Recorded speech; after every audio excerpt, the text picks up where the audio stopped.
curso de gestión de cadenas de suministros. Entonces queremos hacerle unas preguntas acerca de su carrera, de su trabajo y de las actividades que estuvo realizando en la empresa DINE. Excelente. Muchas gracias, bienvenidas. Contarles que para mí la logística es algo que me encanta. Yo tuve la oportunidad de hacer una maestría en logística y gestión de la cadena de abastecimiento en la Universidad de Westminster en Inglaterra. Y producto de eso es que he estado trabajando en el sector por mucho tiempo. En este momento ya no trabajo más en logística, pero eso lo he hecho por varios años y les voy a contar un poco mi experiencia en DINET puntualmente. Correcto. Nuestra primera pregunta es la más genérica, por eso queremos hacerla así, que nos cuente un poquito más adelante, ¿no? ¿Cuáles son las principales responsabilidades y desafíos que tuvo en la gestión de almacenes, en la distribución a nivel nacional, nacional y de dinero? La verdad que desafíos hay de la A a la Z, ¿ok? Lo que teníamos que hacer es básicamente mover productos de nuestros clientes y hacer que estos productos lleguen a nivel nacional.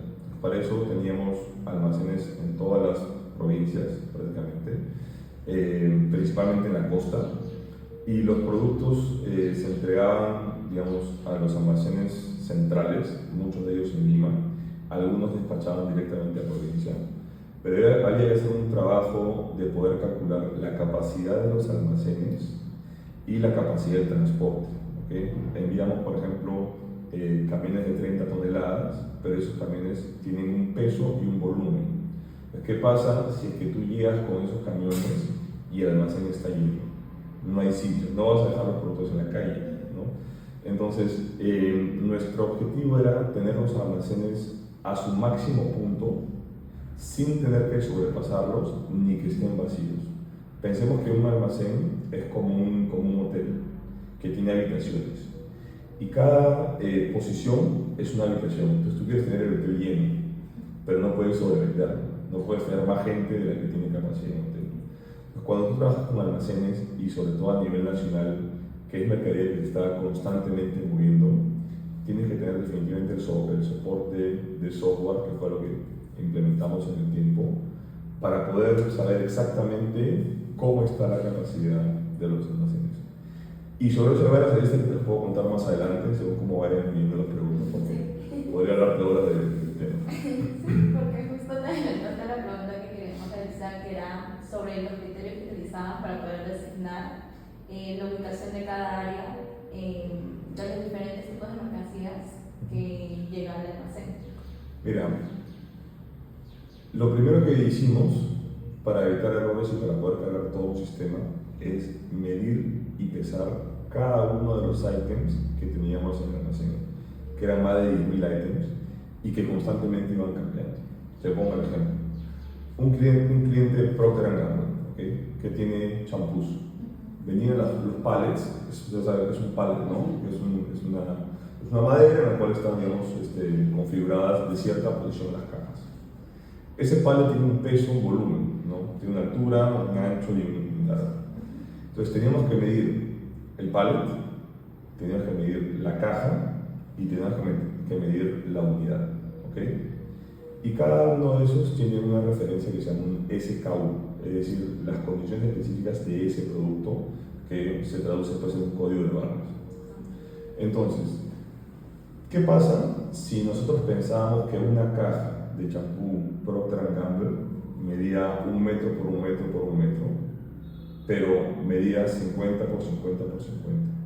Cuando ese producto llega al almacén, voy a tener el almacén vacío, porque yo había calculado que era de 1 metro y era de 50 centímetros. Entonces hubo que hacer todo un sistema de medición para los productos que manejábamos y para los nuevos productos que iban entrando. Mañana ganabas un cliente nuevo, Alicorp, por ejemplo, ¿no? Alicorp trabajaba con 500 ítems. Cada uno de esos ítems tenía que ir medido, pesado, para poder identificar cuáles son las ubicaciones que podían ubicar en el almacén, valga la redundancia. Y no solamente en el almacén, sino también en el transporte, porque un camión tiene cierto volumen y evidentemente tú lo que quieres es maximizar el espacio y el peso del volumen. Entonces, cuando tú lo ves de afuera pareciera sencillo, que bueno, voy a llenar un camión de mercadería, pero ¿cómo hacemos para que ese camión sea como un Tetris, como un rompecabezas en el cual tú puedas llevar la mayor cantidad de producto y evidentemente que respete el peso reglamentario, ¿no? Pues no puedes exceder tampoco en el peso. Y pongo una variable más compleja, ¿ok? Que es el valor de la mercadería, ¿ok? Vamos a suponer que yo estoy llevando en ese camión 30 toneladas de cereales, ¿ok? Perfecto. Las 30 toneladas de cereales me cuestan $10.000. Y yo tengo que pagar un flete, vamos a ponerte, de 1.000 soles para llevar una carga de $10.000. Te pongo un ejemplo distinto. En el mismo camión, yo en vez de llevar cereales, voy a llevar productos farmacéuticos, que valen 10 veces más. Entonces la carga vale $100.000 y el flete me va a costar igual. Entonces, ¿cómo hacemos para que sea lo más eficiente posible? En que tenga peso, volumen y que el valor de la carga sea, digamos, un buen mix para que el flete sea suficientemente rentable. Y a eso le ponemos otras dificultades, ¿ok? Que es lo que se llama la contaminación cruzada. Yo no puedo llevar, por ejemplo, en un mismo camión detergente y productos comestibles, ¿no? Entonces, cuando veíamos el almacén principal, bueno, en el Callao, en Villa El Salvador, o en Huachipa en este caso, y tuviera los racks de los racks de los racks, digamos, en la altura de 10 metros de alto, y tenías que trasladar eso a carga, no era simplemente descarga dentro del camión, es todo un cálculo de cómo vamos a hacer para que sea más eficiente. En ese caso, lo que hacían para organizarlo era como por... ¿tenían ustedes mercadería tipo peligrosa o cuáles eran los productos que más movilizaban? Sí. La verdad que depende mucho del cliente, podemos le damos servicio a nuestros clientes, ¿no? Entonces, por ejemplo, Saga Falabella te pide que almacene sus productos y que se los despaches a cada una de sus tiendas, ¿okay? Poniendo el ejemplo de Procter. Procter te decía que tú le almacenes sus productos y que los lleves a sus centros de distribución. Entonces, se trabajaba de acuerdo primero a los requerimientos del cliente y evidentemente el mismo almacén tiene separaciones, ¿no? Lo que se hace normalmente es que cada cliente tiene un espacio exclusivo. Si tengo un contrato con Saga, estas 3 filas del almacén son de Saga. Y estas 3 son del cliente B y estas 3 del cliente C. Y en eso es que tienes que buscar el mejor mix, ¿no? Puedes tener desde celulares, muebles, televisores. Por ejemplo, LG era un cliente muy grande que teníamos con lavadoras, refrigeradoras, televisores, línea blanca, línea marrón, etc. Y algunos decían, no, yo no quiero estar con nadie más, yo quiero mi almacén propio. Entonces había que diseñarles un almacén que tenga la altura de los racks suficiente, que tenga las condiciones, ¿para qué? Para que sea lo suficientemente ágil. En logística todo es agilidad, rapidez y pues hay que generar mucha eficiencia. Entonces, mercadería peligrosa, había muy poco en ese momento de mercadería peligrosa. No recuerdo ahorita algún producto puntual, pero sí le damos también servicio de transporte a minas, no de almacenamiento, pero de transporte, ¿no? Que eso básicamente era recoger de la mina y llevarlo a un punto de depósito. Así es. Claro, que mi pregunta más que todo iba justo a eso, porque ¿qué pasa si de repente tenía algo de alguna mercancía que fuera peligrosa y lo tendría al lado de combustibles? No, es posible. O sea, las mismas normas no te lo permiten. Claro. El cliente mismo tampoco, ¿ok? Y como empresa puede tener un gran riesgo de contaminar el producto o un producto con mercadería peligrosa. Claro, y ya con eso de que lo separan por cliente queda mucho más claro. Sí. Incluso había un almacén, ahora que me acuerdo, se llama Mattel, ¿no? Materiales peligrosos. Que no había muchos clientes de eso, pero está en un área totalmente separada. Perfecto. Ya, la siguiente pregunta. ¿Qué sistema de gestión de inventarios utilizan para monitorear el stock y controlar las operaciones en tiempo real? O sea, SAP.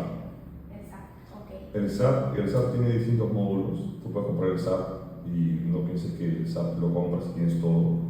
El SAP tiene módulo de almacén, tiene módulo de transporte, tiene módulo de contabilidad, tiene módulo de inventarios. Entonces, básicamente se hizo una implementación del SAP y a través de eso se utilizaba, a través de la herramienta del warehouse del mismo SAP. ¿Cómo funciona? Tú tienes un sistema, primero era digitando, y después el sistema de pistoleo, en el cual cada ubicación tiene un código y cada producto tiene un código. Entonces tú vas registrando la mercadería que pones, puede ser, digamos, puede ser pistoleo o ingresar al sistema de qué cosa está en cada ubicación. ¿Okay? Siguiendo el ejemplo del hotel, tienes qué huésped está en cada habitación, ¿no? Entonces cuando tú vas a ir a buscar la mercadería A, el sistema te va a arrojar y te va a decir exactamente dónde tienes que ir a buscarlo. ¿Okay? Y evidentemente eso te ayuda también a tener que los productos de mayor rotación son los que están más cerca al área de despacho. ¿Okay? Imagínate, nuevamente, logística pensamos eficiencia, ¿okay? Y agilidad en todos los procesos. Entonces, digamos que yo tengo un cliente en Saba Falabella y lo que más se despacha es ropa y mi almacén tiene 100 metros de largo.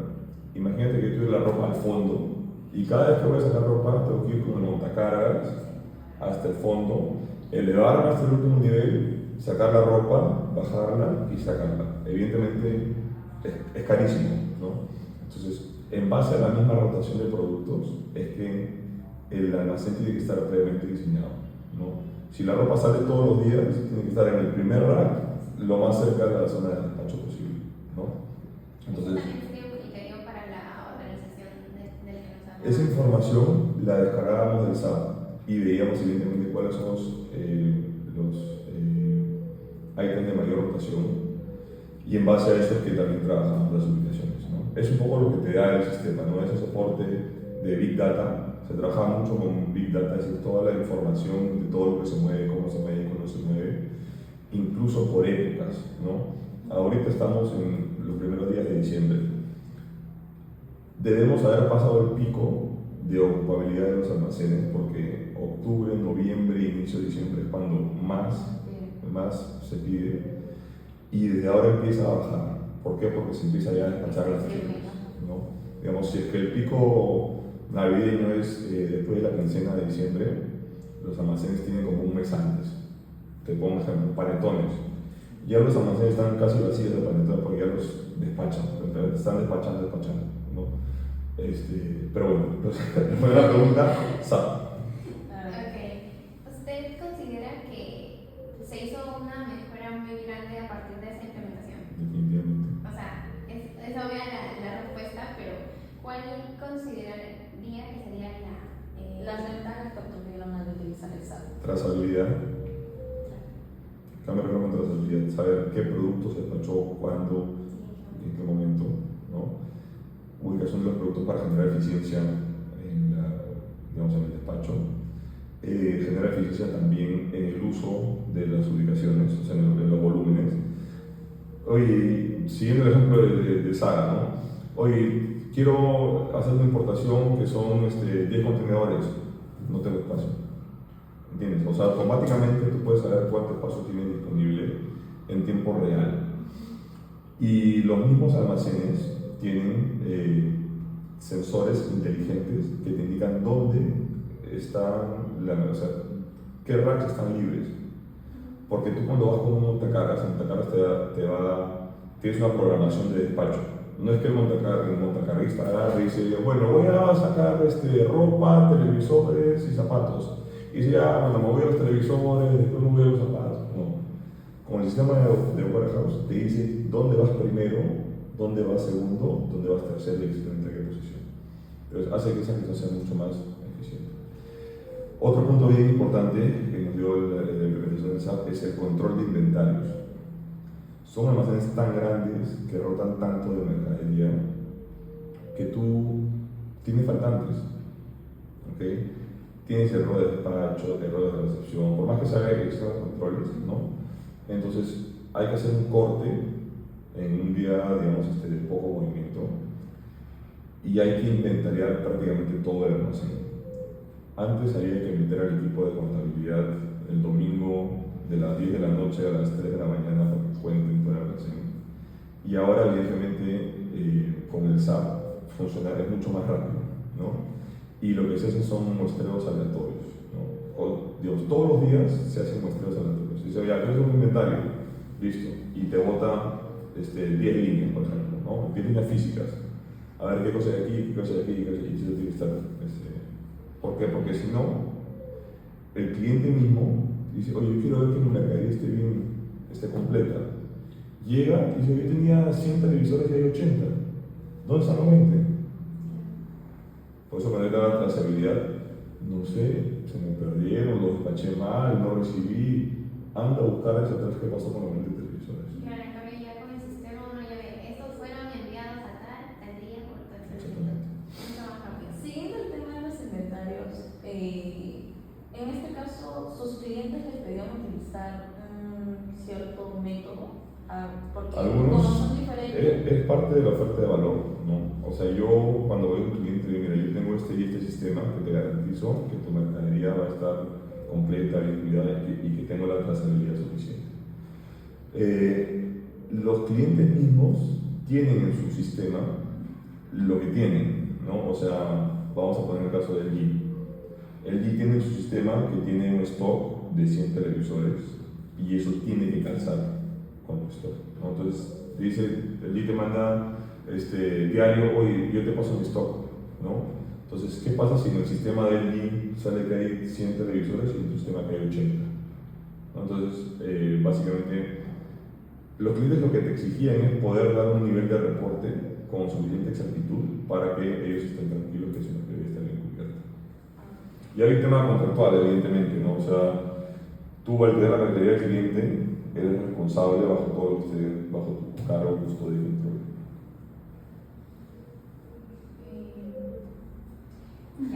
¿Cómo es el proceso para recibir, verificar y almacenar las mercancías en sus instalaciones? O sea, llega la mercancía y el flujo, más o menos, ¿cuál sería? Sí, previamente la mercadería no llega, o sea, sí llega, pero no es que llega de sorpresa.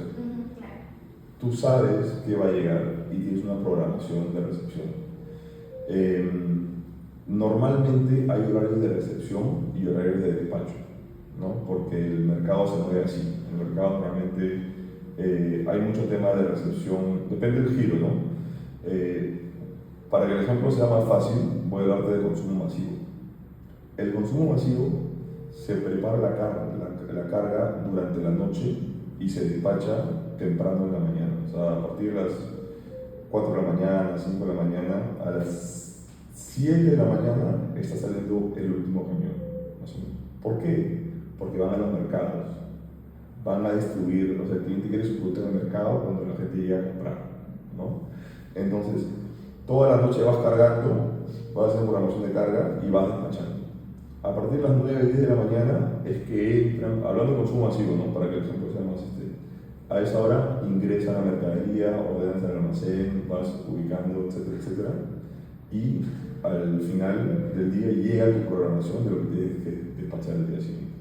Entonces, básicamente tú tienes programación de lo que vas a recibir previamente. Tú tienes, para hacerlo sencillo, el sistema de carga, qué es lo que te va a llegar y evidentemente el transportista llega con su orden de lo que está trayendo, ¿no? Estoy trayendo cereales Ángel. ¿Cuánto? 500 cajas, listo. Ahí se cuentan las paletas, se pistolean y todo lo que está pasando por ahí, evidentemente ya está registrado como ingreso y se marca la ubicación en la cual está, ¿no? Y para el despacho, igualito. Para el despacho se hace una programación de qué es lo que va a ir a cada cliente, ¿no? Y voy a complicar un poquito más el tema, ¿ya? Para que ahí tenga un poquito más de conocimiento. Existe lo que es distribución horizontal y distribución vertical. Distribución horizontal es, por ejemplo, ir y despachar a Wong, a Totus, a Metro, en el cual yo voy con un camión y le dejo 5 paletas de cereales. Y se acabó. No voy a Wong de La Molina, no voy a Wong de Benavides, sino voy a Wong de otro sitio y acá donde voy le dejo 5 paletas. Ese es el de distribución horizontal. Paletas, puntos grandes, etc. Y existe algo que es mucho más complejo. Dinet no lo hace, lo hizo por un tiempo solamente, ¿ok? ¿ok? Pero funciona así el mercado porque exploramos mucho, que es la distribución horizontal, que es ir a distribuir a las bodegas pedidos de 20 soles, de 50 soles, de 30 soles, en el cual la programación es totalmente distinta. ¿Okay? ¿Por qué? Porque una cosa es despachar bultos grandes y otra cosa es despachar cajitas, unidades, cosas sueltas, en las cuales incluso la distribución del almacén es totalmente distinta. Necesitas áreas mucho más horizontales para poder tener, mira, esto se va a la bodega 1 con estas cajas, con esta condición, esto se va a la bodega 2, esto se va a la bodega 3. Entonces, nuevamente, pensando en eficiencia, tienes que ser muy preciso en tus procesos de recepción y de distribución y también dependiendo del tipo de cliente. Te he puesto los ejemplos para que entiendan de que no hay un proceso estándar, ¿no? O sea, tienes que ser muy flexible para adecuarte a la necesidad de cada cliente, ¿no?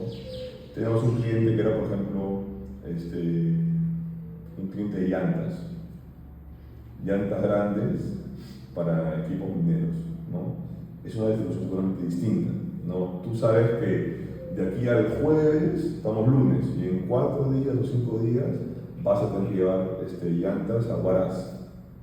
Y necesitas un camión especial, necesitas un resguardo, necesitas un camión, digamos, que va de escolta. Entonces es una programación distinta según cada uno de los clientes.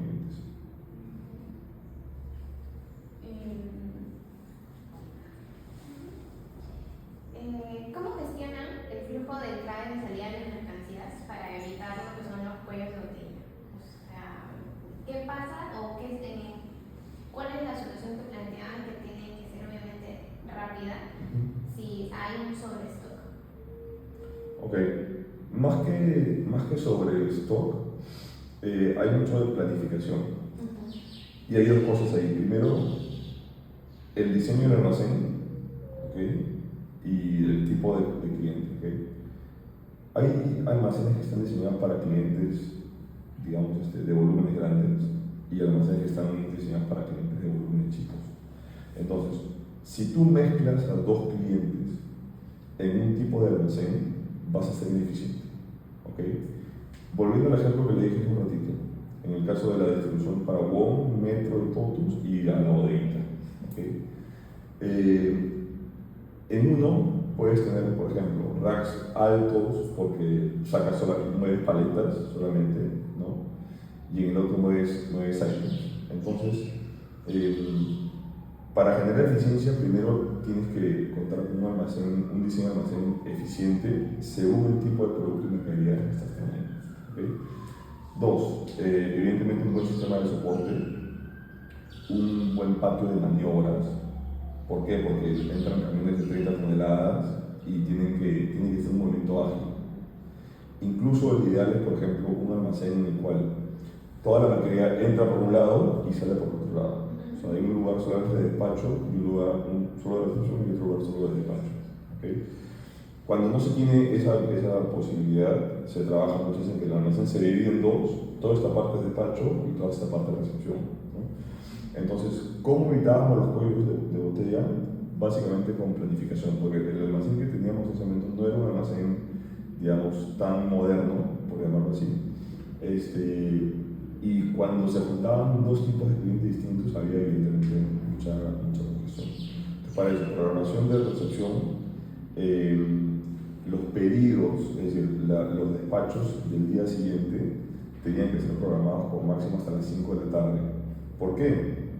Porque como hay un turno de noche en el cual preparan lo que se va a enviar, imagínate que llegue el turno de noche y no sabes qué vas a mandar el día siguiente.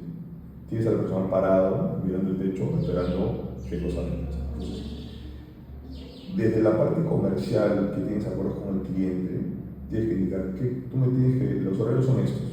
Si tú quieres que yo te despache el día siguiente, tú me pasas tu requerimiento hasta las 5 de la tarde. O sea, yo lo proceso, lo cargo al sistema y trabajo la carga durante la noche, ¿no? Y así. Entonces, básicamente mucha planificación, soporte de sistemas y un área, digamos, logística que sea suficientemente eficiente para poder desarrollar las actividades según cada cliente.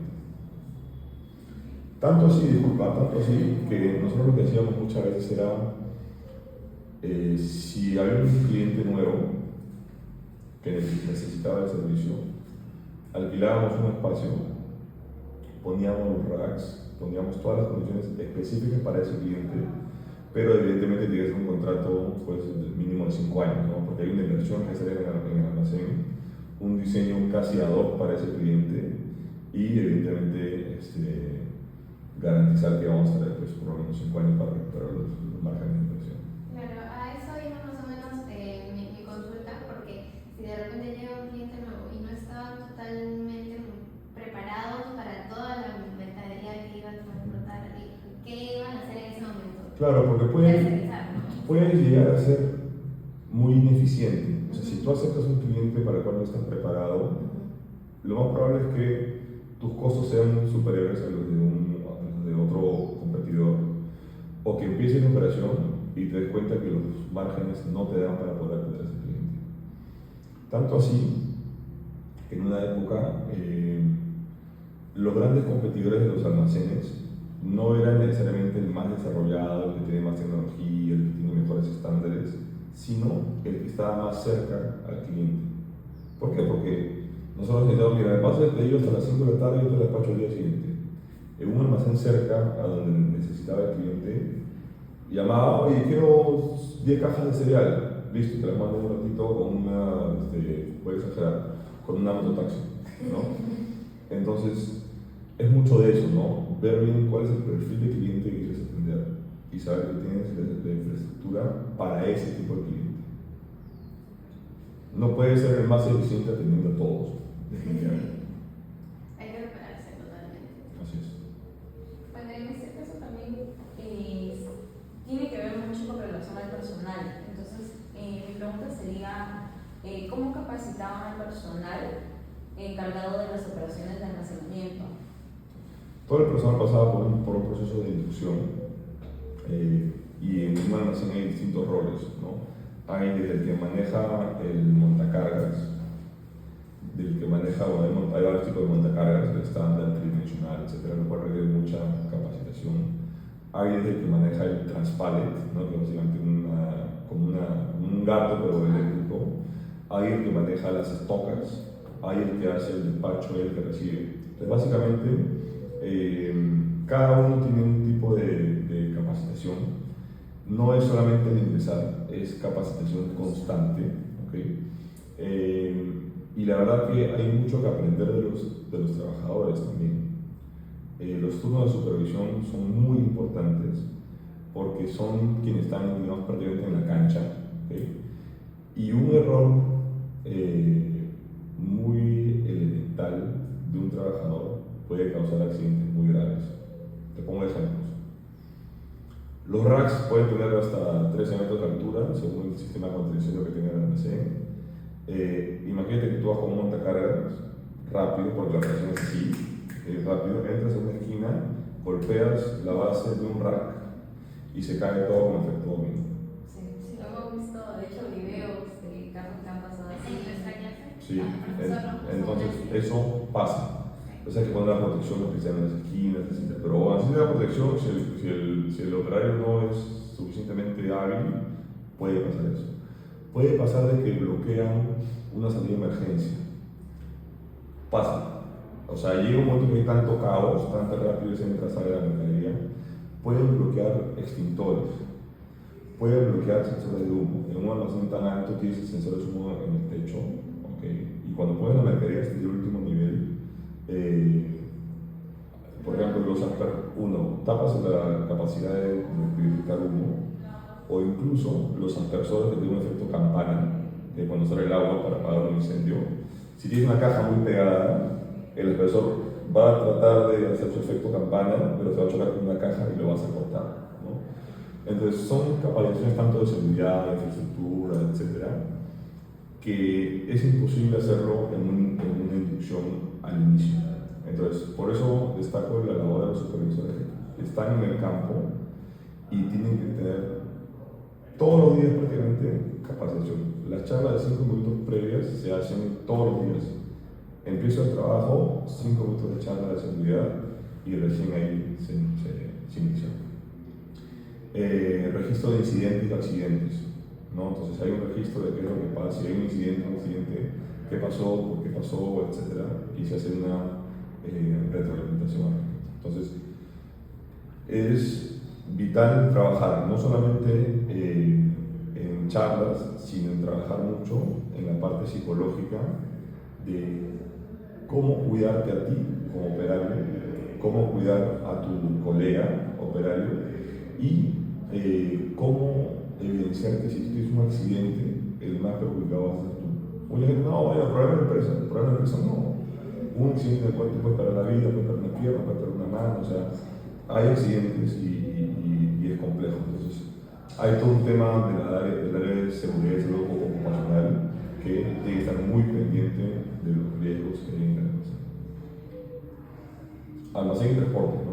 Transportes es otro mundo, estamos hablando más de almacén, pero transportes hay otros riesgos, manejo preventivo, manejo defensivo, temas de robos, los camiones cuando cargan peso tienen un riesgo distinto, se pueden quedar dormidos, el tema de la alimentación, si comes demasiado, muchos carbohidratos en una ruta larga, te puedes quedar dormido, qué controles hay, digamos, de sensores, si es que el chofer se queda dormido. Entonces, hay un mundo también en transporte, pero sigamos con la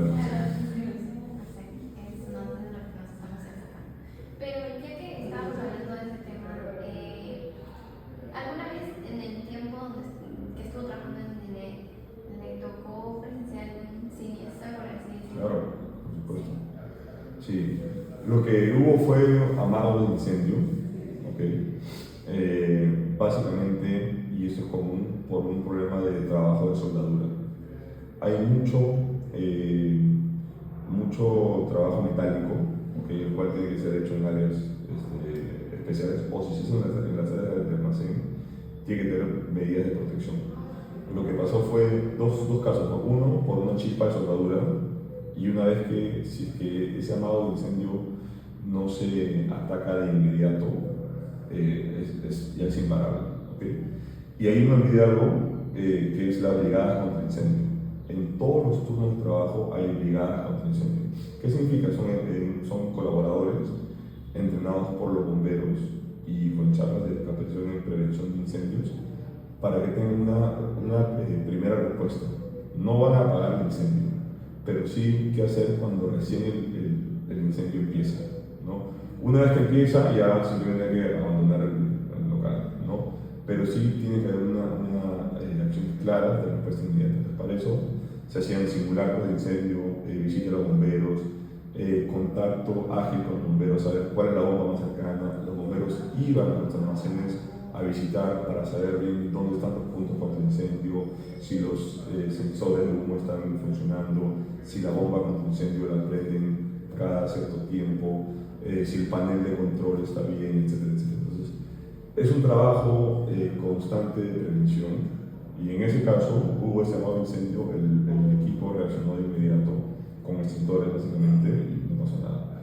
Y el otro problema que pasa mucho en almacenes, lamentablemente, es que el incendio no se genera en el almacén, se genera en el vecino, ¿okay? Les vamos a poner un ejemplo. Yo tengo un almacén con todas mis medidas de seguridad, que tengo 50 millones de dólares almacenados ahí, y el vecino es un taller de pintura y que no tiene las medidas de control, y el fuego empieza en el vecino, ¿no?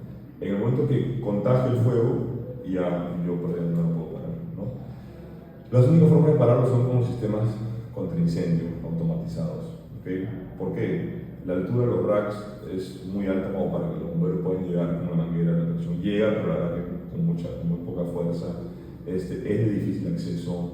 Entonces, para ese tipo de almacenes modernos es indispensable tener una cisterna independiente. No puede ser también una cisterna de agua local, una cisterna exclusivamente para el uso de lucha contra incendios, sensores de humo y aspersores, básicamente.